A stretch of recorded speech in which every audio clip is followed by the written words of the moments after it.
जय श्री कृष्णा दोस्तों। वैसे तो हम सभी जानते हैं कि कान्हा के भोग में तुलसी का पत्ता कितना आवश्यक होता है। बिना तुलसी के पत्ते के कान्हा का भोग अधूरा माना जाता है।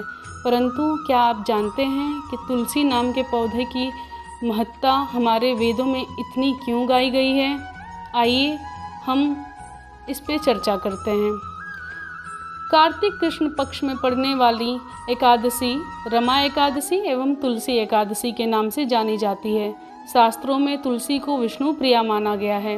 इस विषय में एक कथा है। श्री कृष्ण की पत्नी सत्यभामा को अपने रूप पर गर्व था। वह सोचती थी कि रूपवती होने के कारण ही श्री कृष्ण अन्यों की अपेक्षा उन पर अधिक स्नेह रखते हैं। एक दिन जब नारद जी उधर गए तो सत्यभामा ने कहा कि आप मुझे आशीर्वाद दीजिए, अगले जन्म में भी श्री कृष्ण ही मुझे पति के रूप में प्राप्त हों। देवर्षि नारद बोले कि यह नियम है कि यदि कोई अपनी प्रिय वस्तु इस जन्म में दान करे तो वह उसे अगले जन्म में प्राप्त होगी। अतः तुम श्री कृष्ण को दान के रूप में मुझे दे दो तो वे तुम्हें अगले जन्म में अवश्य मिलेंगे। सत्यभामा ने श्री कृष्ण को देवर्षि नारद को दान में दे दिया। जब नारद जी श्री कृष्ण जी को लेके जाने लगे तो अन्य रानियों ने उन्हें रोक लिया।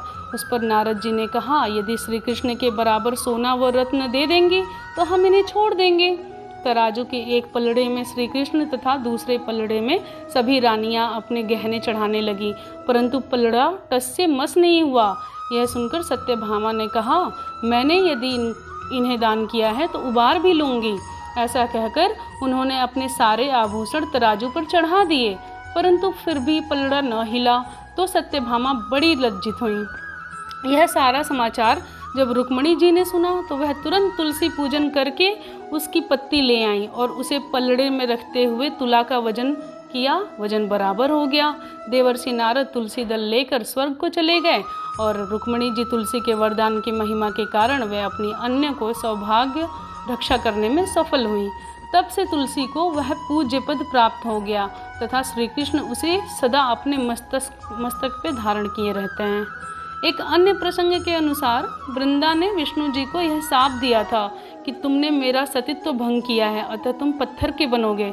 बिना तुलसी दल के शालिग्राम या विष्णु जी की पूजा अधूरी मानी जाती है। शालिग्राम व तुलसी का विवाह भगवान विष्णु और महालक्ष्मी के विवाह का प्रतीकात्मक विवाह है। दोस्तों, ऐसी ही और जानकारियों के लिए चैनल को सब्सक्राइब करें और वीडियो को लाइक करना ना भूलें। जय श्री कृष्णा।